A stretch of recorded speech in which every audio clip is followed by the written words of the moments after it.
अस्सलामुअलैकुम, welcome to my channel BSN generic for all. आज की वीडियो में हम करने जा रहे हैं कम्युनिटी हेल्थ नर्सिंग के MCQs अटैम्प्ट करेंगे एंड ये तरीका सीखेंगे कि हमने किस तरह से एग्ज़ाम्स में MCQs को अटैम्प्ट करना है। करेक्ट ऑप्शन इन अ 4 हमने कैसे सेलेक्ट करना है। So this will be very useful for your exams in a final for second semester community health nursing subject, and past paper MCQs are also included. So let's watch the video till at the end. So our first MCQs is going to be a modern epidemiology referred to. एक modern epidemiology हम किस चीज़ को refer करते हैं? The study of incidence of disease, study of frequency of disease, study of prevalence of disease, study of morbidity of disease. तो epidemiology जो है हम पढ़ते हैं कि एक डिजीज़ जो है वो किस तरह फैलती है और हमें उससे किस तरह से कंट्रोल करना है। This is called epidemiology. अब इन चारों में से हमने कैसे सेलेक्ट करना है? The one of the appropriate answer is कि study of incidence of disease. Epidemiology में हम इंसिडेंस के बारे में नहीं पढ़ते। Study of frequency of disease, तो फ्रिक्वेंसी यानी कि वो किस तरह से कितनी तेज़ी से फैलती है और उसे हमने कैसे कंट्रोल करना है वो हमने देखना है। स्टडी ऑफ प्रेवलेंस के बारे में भी हम नहीं पढ़ते और ना ही मोर्बिडिटी के बारे में पढ़ते हैं। So the appropriate answer is B, the study of frequency of disease. In a country socio economic progress is best indicated by. Country में सोशियो इकोनॉमिक प्रोग्रेस जो है ये हम बेस्ट किस तरह इंडिकेटेड कर सकते हैं, यानी कि सोशियो इकोनॉमिक प्रोग्रेस जो है वो हम किस तरह देखेंगे? ग्रॉस नेट प्रोडक्शन से, MMR से, annual per month income of the family से, या डेथ रेट से। सो the appropriate answer is a, gross net production से। ग्रॉस नेट प्रोडक्शन जो है ये हमें बताती है कि हमारी कंट्री कितनी प्रोग्रेस कर रही है सोशियो इकोनॉमिकली या नहीं। Of the following are part of occupational health history except in history of previous occupation, exposure to dust, childhood immunization, safety measure employed industry. इन चारों में हमारे पास जो है are part of occupational health history हैं। ये सारे हमारे पास इन चारों में से 3 जो है वो ऑक्यूपेशनल हेल्थ हिस्ट्री में हम पूछते हैं, एक के अलावा।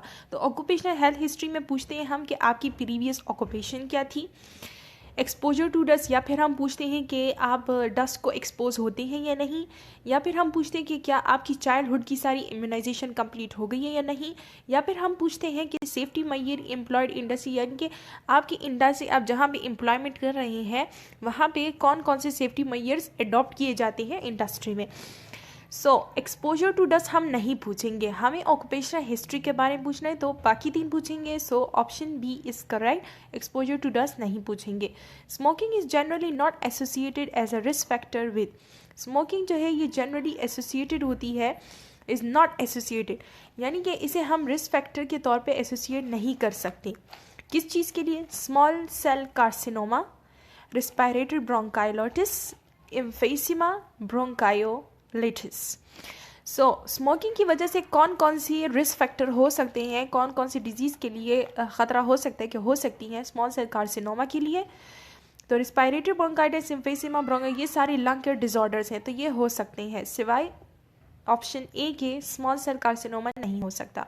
विच of the following are group most commonly suffer with malnutrition in our country. कौन सा ग्रुप जो है मैल न्यूट्रिशन से बहुत ज़्यादा सफ़र कर रहा है हमारी कंट्री में? Children, expected mothers, lacteal mothers, all of the above. Lactated mothers हम कहते हैं कि जो कि ब्रेस्ट फीड कराती हैं अपने बेबीज़ को, तो ये तीनों जो है वो बराबर के लिए सफ़र करे हैं मैल न्यूट्रिशन से। So all of the above is appropriate answer. Which one is the small social problem of Pakistan. Pakistan की सोशल प्रॉब्लम क्या है? ओवर पॉपुलेशन है, पुवर्टी है, या मेल न्यूट्रिशन है? तो all of the above, all the 3 are the social problems of Pakistan. The size of sand particle in slow filter is. Sand particle का size कितना होता है इन स्लो फिल्टर में? 0.15 to 0.35 mm, 0.36 to 0.45 mm, 0.48 to 0.59 mm, 0.61 to 0.79 mm. So appropriate answer is 1, 0.15 to 0.35 mm. The method of disposal of hospital refuse in which the material is burned is called. हमारे पास आता है कि hospital में जब हम refuse जो हैं यानी कि वेस्ट प्रोडक्ट बर्न करते हैं, डिस्पोजल वेस्ट प्रोडक्ट को अगर हम बर्न करते हैं तो इस प्रोसेस को हम क्या कहते हैं? Controlling tipping, incineration, dumping, composting. Controlling tipping नहीं कह सकते। इंसिनरेशन हम कहते हैं कि डायरेक्ट हम किसी चीज़ को बर्न आउट कर ले, जला दें, इसे इंसिनरेशन कहते हैं। डंपिंग हम कहते हैं कहीं फेंक देना। कंपोस्टिंग हम कहते हैं कि उसे किसी और चीज़ में कन्वर्ट कर देना। तो incineration is the best answer, क्योंकि यहाँ पे हमारे पास क्वेश्चन में बर्न के बारे में पूछा है। विच one is the water soluble vitamin? Water soluble vitamin हमारे पास है BC। कम्प्लेक्स के जो वाइटामिन होते हैं they are water soluble, and vitamin E, D, E and K are the fat soluble vitamin, so vitamin C is a water soluble vitamin. The fundamental principle of primary health care is that it should be. Fundamental principle क्या है primary health care का, कि primary health care किस तरह की होनी चाहिए? Affordable and accessible to all, affordable and qualitative to all, qualitative and acceptable to all, only affordable to all poor people. So answer 1 is appropriate। affordable भी होनी चाहिए और accessible भी होनी चाहिए। The basic aim and concept of primary health care that it should be। Basic aim and concept क्या है primary health care का, कि ये प्राइमरी हेल्थ केयर जो है वो किस तरह की होनी चाहिए? To prevent disease, to promote health, to bring the victim to normal life, all of the above. So answer D is correct, all of the above. The rural health center is controlled by। Rural health centre जो है ये controlled होता है by central government, provincial government, district government and local government. So rural health centre जो है ये district government control करती है। When natural function of the body are disturbed, it is called। जब नेचुरल फंक्शन है body का वो disturb हो जाता है, then it is called health, wellness, illness and disease. जब नेचुरल फंक्शन डिस्टर्ब होता है तो उसे हम कहते हैं illness. Dose of poliomyelitis vaccine is given to the children by. Dose of poliomyelitis vaccine जो है ये दी जाती है चिल्ड्रंस को by oral route, intramuscular, intravenous या एपिडर्मल। सो ओरल रूट से दी जाती है पोलियो के कतरे। The duty of community health nurse is to look after the client। Those are duty क्या है एक कम्युनिटी हेल्थ नर्स जो है उसकी क्या ड्यूटी है कि वो किस तरह की क्लाइंट को देखेगी? पुअर को, सिक को, इमिग्रेंट्स को या ऑल को? So all is the appropriate answer. The person who harbor the pathogenic without actually suffering from the infection is called। वो पर्सन जिसके पास पैथोजेंस तो है, यानी कि वो पैथोजन ले रहा है, इन्फेक्शन ले रहा है और दूसरों तक वो ट्रांसफ़र हो रही है, लेकिन वो खुद सफ़र नहीं कर रहा है उस इन्फेक्शन से। सो ऐसे पर्सन को हम क्या कहते हैं? बैरियर, कैरियर, कंटीजियस या sick? So carrier. If a child is suffering with diarrhoea, which one action will you take? अगर एक चाइल्ड है वो सफ़र कर रहा है डायरिया से तो आप क्या एक्शन लेंगे? इंश्योर करेंगे continue intake of ORS, oral dehydration solution, include high protein in diet, monitor vital sign continuously, stop the feeding. क्या आप उन्हें ओरल डिहाइड्रेशन सोल्यूशन देंगे या फिर प्रोटीन डाइट हाई कर देंगे या फिर वाइटल साइन कंटिन्यू मॉनिटर करेंगे या फिर स्टॉप करेंगे feeding? So appropriate answer is 1। In order to replace warm and stagnant air from the room by fresh from outside, what method will you apply? अगर आप अपने रूम से stagnant air जो है वो रिप्लेस कर रहे हैं by outside air से, आउटसाइड की फ्रेश एयर से, सो ये कौन सा मेथड है? Internal ventilation, external ventilation, cross ventilation, only ventilation? Cross ventilation. Cross ventilation में हम दोनों एयर एक्सचेंज करती हैं, इन वाली आउट हो जाती है और आउट वाली इन हो जाती है। A community health nurse work in. Community health nurse जो है वो कहाँ पे काम करती है? हॉस्पिटल में, कम्युनिटी में या सोशल ऑर्गेनाइजेशन में या all of the above? So community health nurse community में ही काम करती हैं। Diseases is cause by the interaction of following. Disease जो है ये कॉज होती है जब इंटरेक्शन होती है एजेंट की, एजेंट के साथ, यानी कि जो डिजीज़ कॉज करता है, इन्वायरमेंट के साथ, टेम्परेचर के साथ या फिर होस्ट के साथ। तो डिजीज़ तभी होती है जब एजेंट होगा। So appropriate answer is A. Health is depend upon following factor except. Health जो है ये डिपेंड करता है फॉलोइंग फैक्टर्स पे एक्सेप्ट एक के। फूड और न्यूट्रिशन पे हेल्थ डिपेंड करती है, इन्वायरमेंट पे डिपेंड करती है, ड्रग्स पे डिपेंड करती है या होस्ट पे? सो ड्रग्स पे डिपेंड नहीं करती। Appropriate answer is C. Traditional birth attendant are being train at, traditional birth attendant जो है वो ट्रेंड होती है कहाँ पे, तहसील हेडक्वार्टर हॉस्पिटल में, या सब हेल्थ सेंटर में, या रूरल हेल्थ सेंटर में, या ट्रेनिंग स्टॉप या उसकी ट्रेनिंग स्टॉप। तो ट्रेडिशनल बर्थ अटेंडेंट जो है वो रूरल हेल्थ सेंटर में ट्रेंड होती है।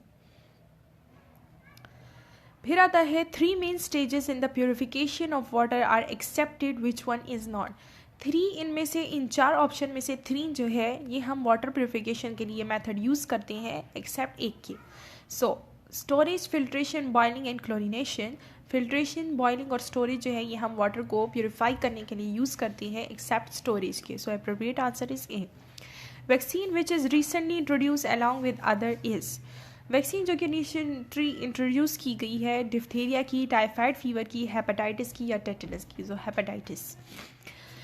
Housing provide following facilities except, housing जो है ये प्रोवाइड करते हैं फॉलोइंग एक्सेप्ट फैसिलिटीज़ प्रोवाइड करती हैं एक्सेप्ट शेल्टर के, कम्युनिटी सर्विसेज के, एनवायरमेंटल प्रोटेक्शन के, या फिर सोशल वेलबींग। तो हाउसिंग में हमें शेल्टर भी मिलता है, एनवायरमेंटल प्रोटेक्शन भी मिलती है, सोशल वेलबींग भी मिलती है, एक्सेप्ट कम्युनिटी सर्विसेज नहीं मिलती।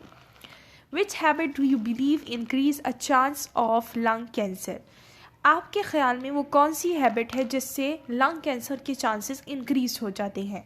Diet, smoking, stress acquiring, age. So smoking. Early diagnosis and treatment is primary prevention, secondary prevention, tertiary prevention, none of the. So primary prevention जो है इसमें हमारे पास इम्यूनाइजेशन आती है और जितनी भी प्रिवेंटिव जो मेथड्स होते हैं वो आते हैं, जबकि सेकेंडरी प्रिवेंशन में हमारे पास early diagnosis and early treatment आता है। टर्शरी प्रिवेंशन में फिर हम रिहेबिलिटेशन करते हैं। The period between the entry of the organism in the host and appearance of sine and symptom is called, वो कौन सा जब एक एजेंट जो है इन्फेक्शियस एजेंट वो हमारी बॉडी में एंटर हो रहा है और साइन सिम्टम फिर अपीयर हो रहे हैं, इन दोनों के दरमियान का जो टाइम पीरियड था उसे हम क्या कहते हैं? Period of communicability, latent period, contact period, या pre pathogenesis. So latent period is one of the correct answer.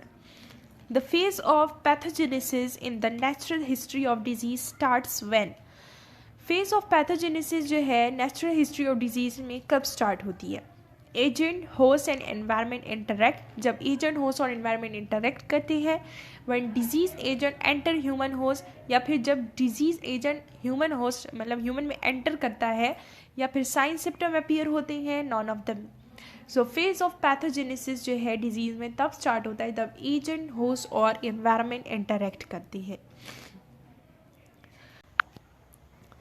The best method of controlling air pollution is, air pollution को कंट्रोल करने का बेस्ट मेथड क्या है? Contaminants, dilution, legislation, all of the above. So legislation.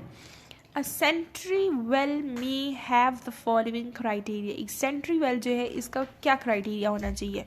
15 metre away होता है from the source of contamination से, parapet raised from the ground level, platform should have a slope outward, common bucket and rope with provision of pulleys. So sanitary well जो है ये हमारे पास होना चाहिए 15 metre away from the source of contamination से। Ground water has following advantages except one, ground water जो है इसके बहुत सारे एडवांटेजेस होते हैं एक के अलावा, कि ये फ्री होता है पैथोजन ऑर्गेनिज्म से, रेगुलर ट्रीटमेंट की इसमें ज़रूरत नहीं होती, और कंटिन्यूअली सप्लाई होता है, it is likely to be hurt. So option D is very uncommon. So that's correct. Most common cancer is women in women is most common cancer जो है women में वो कौन सा है? Skin cancer, lung cancer, bladder cancer and breast cancer. So breast cancer. Hopefully these MCQs and this video will be very helpful for you in your exams. So if you like the video, please subscribe my channel and share the channel link with your friends. Also see description box for more MCQs and comment if you have to know and want to know all MCQs about BSN generic program. Thank you.